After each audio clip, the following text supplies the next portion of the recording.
Here we go, dude. This is part of the Epstein. It's an intake form. It was received.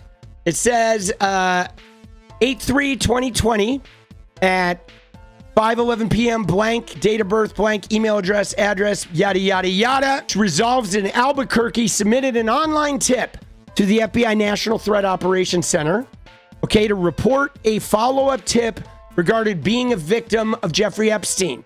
Blank is real name and AKA name is blank. All right. It says, I previously provided a tip about 3 weeks ago, maybe 4 weeks ago, under an alias I have for myself, blank. All the other details of the previous tip match all of the information given in today's tip, except I am giving my real name. A detective from NYPD FBI Sex Trafficking Task Force called me a couple weeks ago from a 212 area code. I talked to him for about 20 or 30 minutes about my being sex trafficked by my uncle and Jeffrey Epstein in 1984 while I was 13 and pregnant. Whoa, guys. Here's what's fucked up. I got to pause right there because there was a page in the birthday book. The birthday book. Okay? Dude, I'm going to show you an image. In the middle of this book, guys, there was that drawing of Mar-a-Lago. There it is. Look at this. What it says, 1983. Right?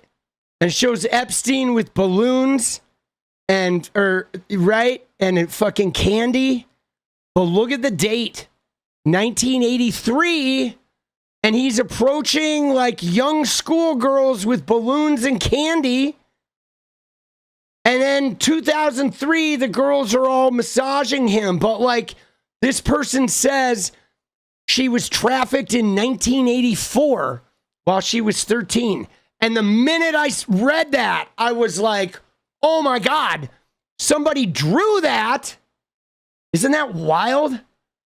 Like somebody in his birthday book actually fucking sort of reference this thing.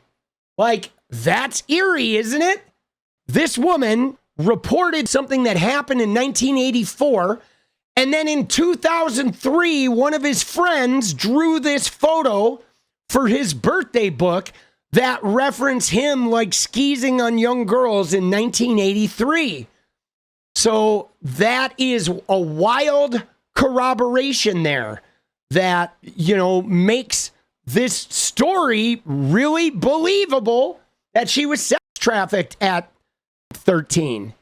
You know what I mean? 14 or whatever. Because, you know, years later, his friend is like making reference to Epstein going after them. That is like, the minute I read that, dude, it just gave me the creeps, bro. So she says she was sex trafficked by her uncle and Jeffrey Epstein in 1984 while she was 13 and pregnant. I told him some other important information about other high-profile individuals involved in my sex trafficking and the murder and disposal of my newborn daughter because I gave birth to her while in the middle of this sex trafficking ordeal. I cannot remember the detective's name, nor do I have a number. Where can I contact him? I would like to have his name and contact information, and I would also like to know if there will be any further follow-up. Other violation questions. What was the exact crime that occurred? Child sex trafficking and infanticide. When did this crime incident occur? May, September 84. Where did it occur? Mostly from a yacht in Lake Michigan, originating from Mona Lake, Michigan. And the complainant information, right? It's all her information. Jeffrey Epstein. And I am just wanting to reconnect with the original detective that called me, and I offered information about this. How his contact known? He was orchestrating a deal along with my uncle where different men and a few women and girls would come to a variety of boats and yachts and pay money and force me to do blank with them when I was 13 and pregnant. She mentions Donald Trump. Again, just trying to find out the NYPD detective on the FBI Sex Trafficking Task Force that called me a couple weeks ago. Spoke to me about some of these issues. Donald Trump, he regularly participated in paying money to force me to blank with him and he was present when my uncle murdered my newborn child and disposed of the body in Lake Michigan. And so, wow, that is crazy. Okay, so she mentioned specifically being on a yacht in Lake Michigan. Now, what's interesting about this is we don't know whose yacht. Okay, it could be anyone. And now, what I'm curious about is where are the notes from the original call? Because if she, in fact, did speak for 20 or 30 minutes to an FBI agent about this, there should be a call somewhere. There should be a call log of that. There should be some notes from that conversation. Or the other possibility is that the person who called her wasn't with the FBI, that the person who called her was, you know, somebody connected to Donald Trump that maybe took the details of this and then immediately like found her and went and put some pressure on there, right? And so that is crazy, dude. Isn't that wild? I mean, it's wild to think about, but man, dude, I couldn't get over like thinking about this image, boss. Right?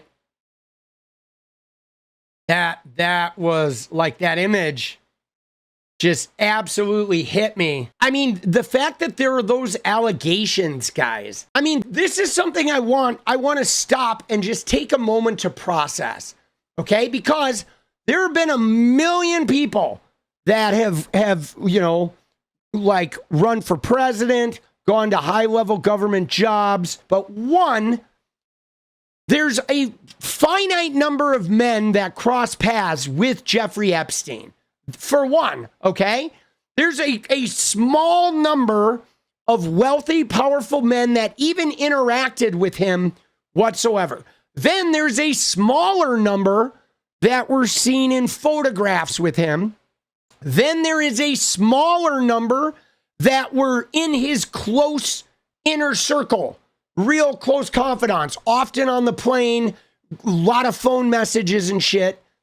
And I guess, so my point about bringing up this Trump and all the lawsuits and all the essay accusations is that it is not uncommon if you are running for office politically and you are a threat. It is not uncommon for some allegations to surface.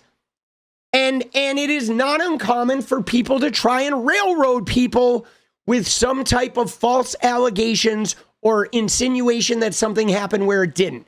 That is a common smearing technique done to political figures. I will always grant political figures a little bit of leeway when they get approached with this shit, and I will simultaneously believe the women, and I will like try to suss it out. But what I am saying though is when there are 20 accusations, okay, let's look at some people that had 20 accusations. Okay, Harvey Weinstein, Brett Ratner, right? Matt Lauer. Okay, when there is a pattern of behavior and these accusations span 20 years and these accusations came before they were even a politician, they were accusations that were brought up 20 years before they were a politician, or in the case of the politician is caught on a microphone saying, yeah, I just grabbed their genitals. And like, there's 20 women who've said that motherfucker grabbed my genitals prior to him being on the microphone saying, yeah, I grabbed that shit. Yeah, Bill Cosby, Jimmy Savile, right there. I mean, there's a long list of these guys. Okay. When there is a pattern of behavior that is well documented by many, many allegations, and you have like people in every level of the social strata all offering stories that seem to corroborate the behaviors, you just know, right? At that point, you just know that, like, dude, this shit is definitely fucking true. There's no way you can get that kind of corroboration. I mean, it's literally his entire vibe, you know? Like, if you look at Trump, it's like Trump's entire vibe. I mean, this is him with his fucking daughter, bro. You know what I'm saying? Like, look at him with his daughter. Look at this shit. What is he doing there? Right? Like, what is that image? You know? It's his fucking daughter. Okay? And there's more. Look at this one. This one is crazy. I mean, because look at this shit. Look at where his hands are, boss. Look at where his hands are. Remember when we did the Bill Clinton looking at where his hands are? His hand is inside her shirt. Okay? Inside. His fingers are inside her shirt, bro. Totally unnecessary.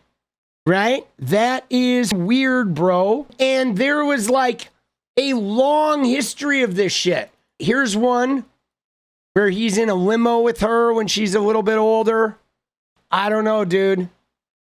Now, this one, I might normally think, oh, it's a dad just hugging his daughter and shit. But like, because of the history of some of the other ones, is like, it's a little weird. And I mean, there's a lot of photos where he is just, you know, he's just creeping. He was creeping on her often. Every time Trump is with Ivanka and Melania, you think Ivanka is his girlfriend, okay? Because his body English is always on her, always. So here's Trump at the Apprentice premiere party. Who's his wife? Right? Tell me who his wife is in this picture, right? You know what I mean? And just so you know, this isn't his hand, guys. Okay? I know you're thinking his hand's on her butt, but no, that is Karen McDougal's hand, okay, around her waist. Just so you know, I like to prevent misinformation. Okay, this is his mistress, Karen McDougal. That is her hand around this bunny's waist. So that's not his hand on her ass. His hand is in all likelihood probably on the small of her back. Okay, I would guess that Trump's hand is on the small of Ivanka's back in another like weird place where it doesn't belong.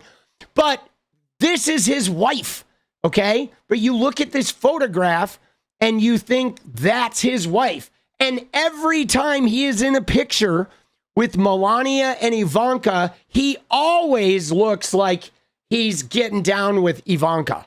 Always. Always, right? But this is a wild photo where his wife has got this plastic smile of like, oh my God. And he's like, I'm right? All over his daughter, and his mistress is over here in the corner. And this was right around the time that he used The Apprentice as a lure to Stormy Daniels. And he, you know, ended up having sex with Stormy Daniels, promising her a role on The Apprentice, which he had no power to offer. So he skeezed on her and manipulated her to have sex while she was pregnant with Barron. That was like right around this time. Isn't that crazy? And he was also had a mistress too. Like, he's just gross. He's just gross from top to bottom, this guy. Just absolutely disgusting. From top to bottom, man. It is his entire vibe. Always. Always. That was like always his vibe. What is up, guys? Thank you so much for watching. You like the video, you want to support independent resistance media, you know what to do. Drop that sub, hit the like button, and please share it. And we do love our members, so if you want to become a member, it's another really great way to support. Thanks again for everything, guys. I'll see you next time. Let's go.